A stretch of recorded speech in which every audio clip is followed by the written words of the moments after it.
Well, hi, this is Billy Fury, and I'd like to wish all the patients in the hospitals in Wiltshire to which this broadcast is going out, I'd like to wish you a very Merry Christmas, although being in hospital you might feel a bit sort of brought down or saddened by it. I'm sure your relatives will too.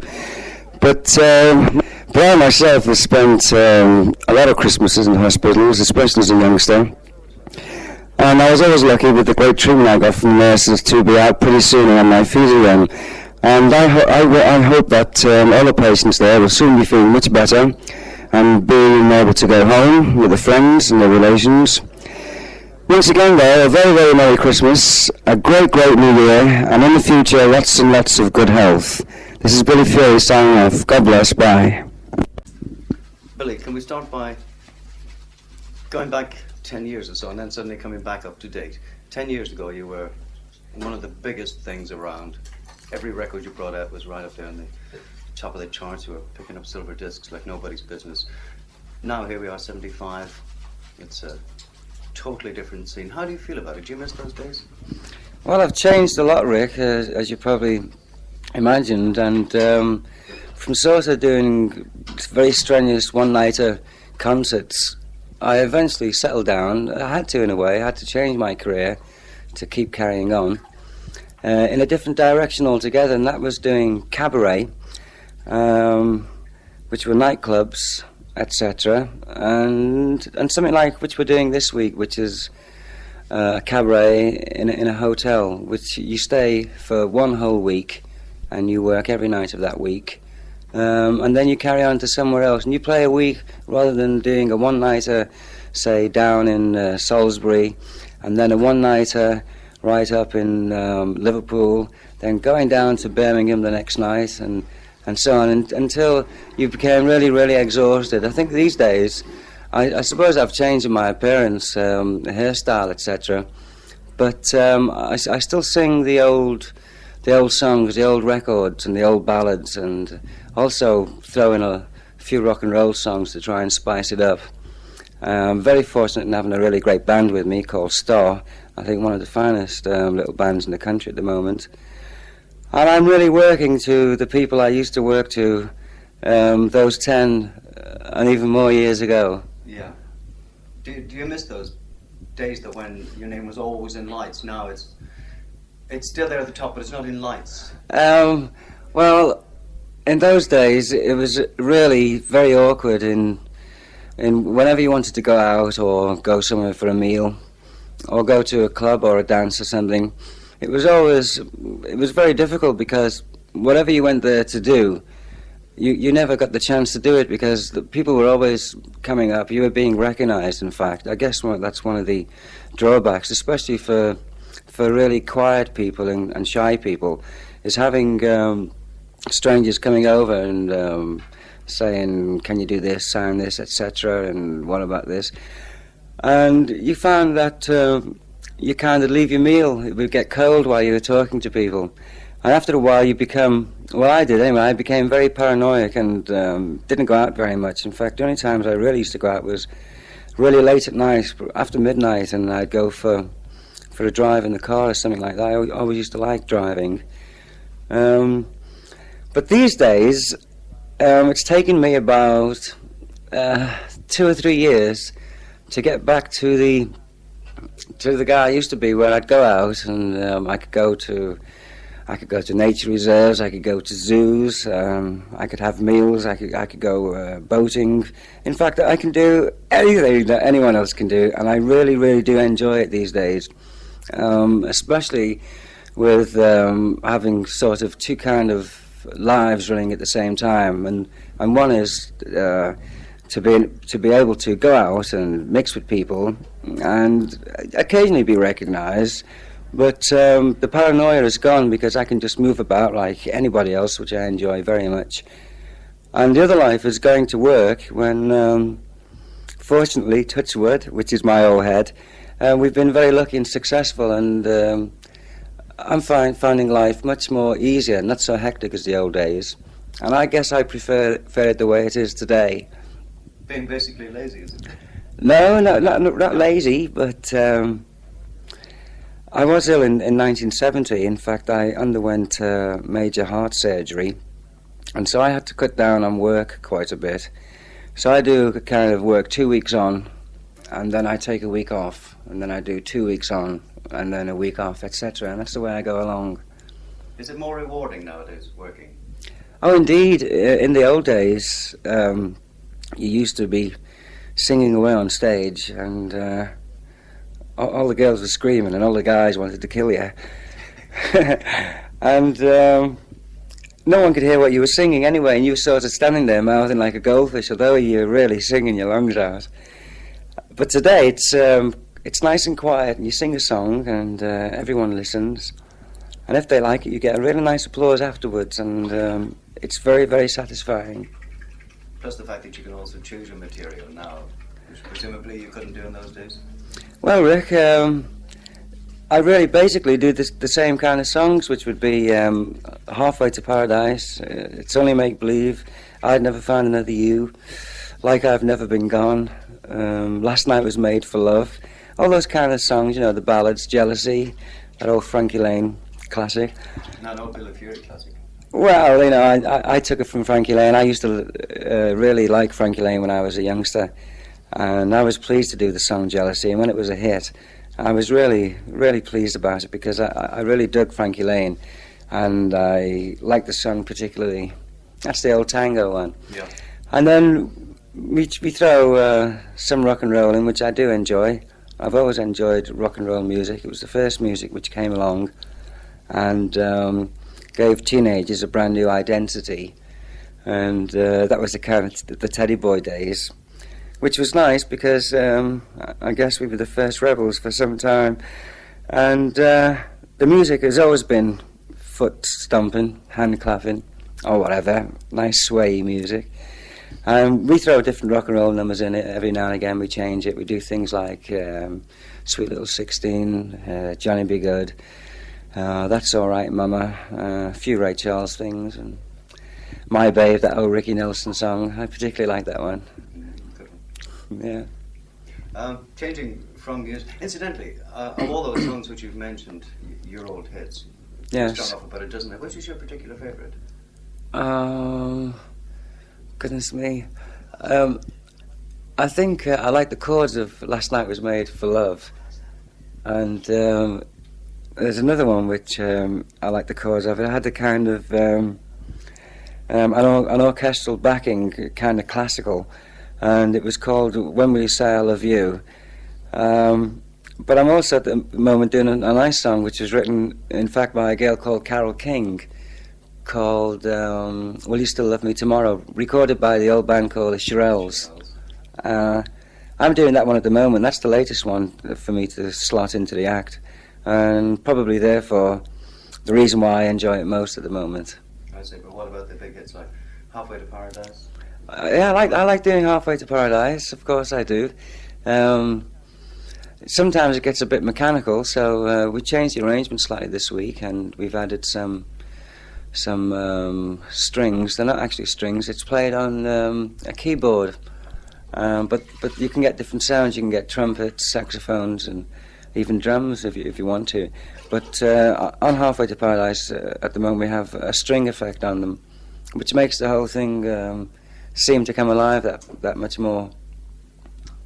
Right, getting away from the music then, how about this ornithology business? Is that still going? Is that really a part of your life, or is that publicity? It is a great part of my life. I've run various wildlife farms and sort of rescue operations where I've taken in all the birds locally found by the locals since about 1966, 67. I moved out of London after moving there from Liverpool into the Surrey countryside and later on further out into Sussex, and I've always had a wild bird winter feeding station, whereas I feed all the finches with mixed seeds and the blue tits and grey tits, no laughing lads, and the long-tailed tits, cold tits and marsh tits. I've fed those on nuts and soft food which I make myself during the winter. I find it very satisfying to have all these wild creatures, and the birds I think are particularly beautiful. And at the same time, I took up photography, and I photographed birds at the winter feeding station, and also in the spring and summer. I photographed them at the nest sites. And at the moment, I'm busy trying to get it together. I have all the photographs taken, and I'm getting a book together called A Mixed Bag of Birds, which has been accepted by a publisher. And I think it would be one of the personal great ambitions of mine to do. And at the moment, I've moved from the south of England to the west, which is Wales, over to the near the Black Mountains anyway, Llandovery. And we have a farm there of just under 150 acres, which we moved into only, I think 6 months ago. And we have the opportunity there of watching things like dippers on the stream, buzzards and ravens in the sky, along with kestrels, the occasional hobby in the summer, and a really great varied amount of wildlife, which seems very tame in Wales because it's very out of the way. It's in the hilly mountainous district, and to see things like grey wagtails in autumn, and in winter to see snipe and woodcock, herons, dippers, and some of it is all the warblers, nuthatches, residents, and also tree creepers. I find it very, very interesting indeed. In fact, I think Wales is one of the nicest places apart from England and Scotland. Well, all I can say after that list is, if it were a publicity stunt, you couldn't possibly have remembered all those names. Oh, that's only a short list, Rick. Really, I've been taking some notes since I've been there, and there is a more varied. There are more species of birds there than I got to seeing when I was in Surrey and Sussex. Even then, I had to travel around the country. Like if I'm doing cabaret somewhere, say even in the northeast in Middlesbrough, which is based mainly on chemical factories, but there are some great marshes there where you can watch turnstones and bar-tailed godwits, the occasional black-tailed godwits. You can also see things like redshank and golden plover, the occasional ring plover. I always find somewhere to go and somewhere to watch birds, get away from the whole scene, and get out in the fresh air. I thought the bird world consisted of crows, magpies, robins, and thrushes. Well, they're the most commonest, Rick. In fact, actually, the thrush isn't as common as the blackbird these days, but I think that's mainly due to the use of insecticides, etc. Did you want to have a drink? No, fine. If you want to break up to have a drink, yeah. you may do.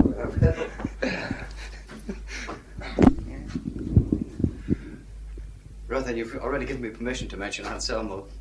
Whatever happened to that? It was successful for a while, and then you dropped it. Well, it was successful for a while, and then I lost a lot of money on it. And in fact, I had two horses. There was Anselmo, which I bought in partnership, by the way. I think it was widely understood that I bought it entirely on my own, but it was in partnership with someone else. And another horse called First Rate Pirate. Well, these were trained by a guy called Keith Piggott, which is Lester Piggott's father. And I used to go down to see the horses. I've always had dogs, and I like the horses a lot. I don't ride very well. In fact, I'm a very bad rider. But I do enjoy getting on a horse for a while. But you couldn't sort of ride these horses. It was a strange situation, a strange setup. Whereas you went down to see them, and the stable girl was there, and she took the horse here, and the horse knew her very well. She gave him a pat, and when you went near him, you were a complete stranger. It wasn't really enjoyable. It's not like owning your own personal horse for riding. They look on it as a piece of business, you know, and nothing more. Anyway, as I was saying, that they were unsuccessful after a period. And I was very fortunate in meeting this American guy who was over here trying to buy some some good bloodstock to take back to America for breeding. I was fortunate to be able to sell this guy the horse. He thought he was getting a deal, but anyway, I sold the horses to him because Anselmo did have what was it? It was one of the Queen Mother's horses, Argyle or something like that. It had that blood in it, you know. So you've had no more ventures into the world of horse racing? No, not in the world of horse racing. No, not at all. Aside from music and ornithology, you don't really have. Well, you don't have time for any other interest, do you? Or is there another hidden side? No, I don't think so. Just getting out and about and trying to fit everything in, such as trying to fit in a couple of days ornithology and looking after a few birds and animals and going out to the movies and playing records and occasional party, you know, just like everybody else. You don't know how you're going to fit it all in. Going quickly back to the old days again, at the time you were big, there was another guy who was moderately successful then. His name was Shane Fenton. Oh, Shane. Faded out a bit and has suddenly come back as Alvin Stardust.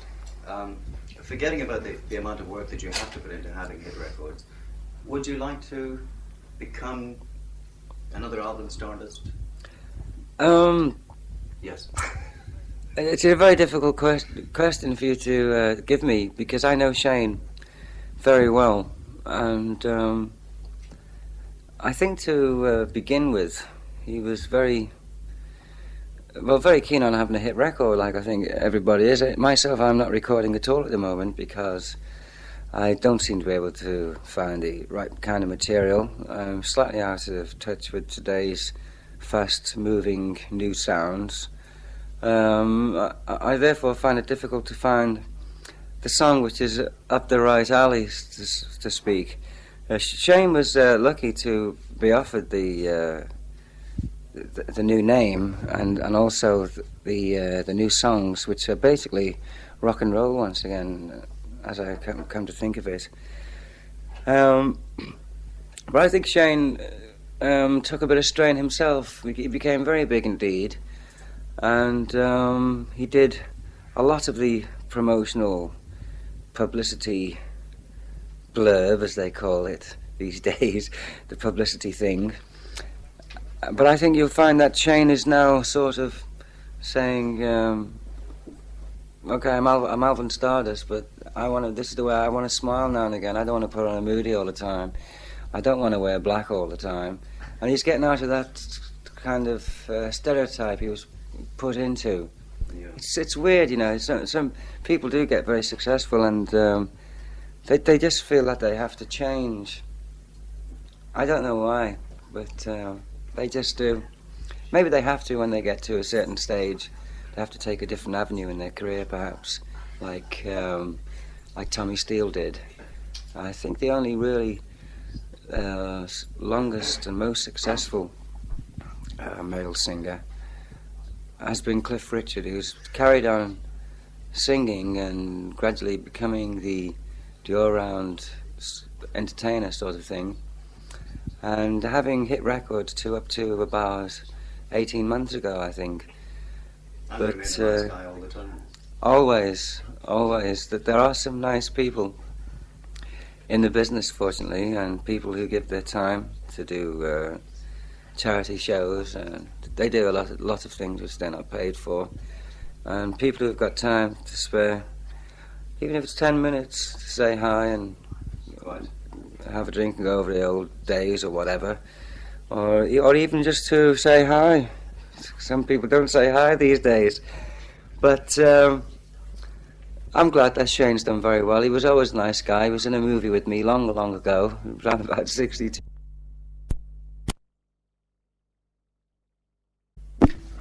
Right. Finally, Billy, for the folks in Germany, you tell me you're likely to be going in there very soon? I have been approached by, to do with the forces. I think it's the RAF camps and bases, and it's something which a lot of people in the business I've spoken to have been out in Germany, and they've been treated very well by the lads, and looked after very nicely. And it seems to me that it's a really great place to go. And I'm hoping that all this is set up for when it's supposed to be arranged, which is the end of next year. I really hope this comes off and I'll be able to get over Germany, a place which I haven't been to. In fact, I haven't done much travelling abroad at all, except for holidays, and I've done a couple of TVs in Holland, and I've been over to Luxembourg to do Radio Luxembourg, of course. Brought back a few wooden clocks, but I've never been to Germany. So sometime next year, hopefully they can look forward to... I'm very hopefully looking forward to going over to Germany and entertaining the forces over there and having a good time too. I believe you have a very, very good time. It is possible to have a good time now and again. Yes. Then I shall have it. Finally, Billy, thank you very much indeed. It's been very nice of you to give up your time. You're welcome, Rick, any old time. Take care.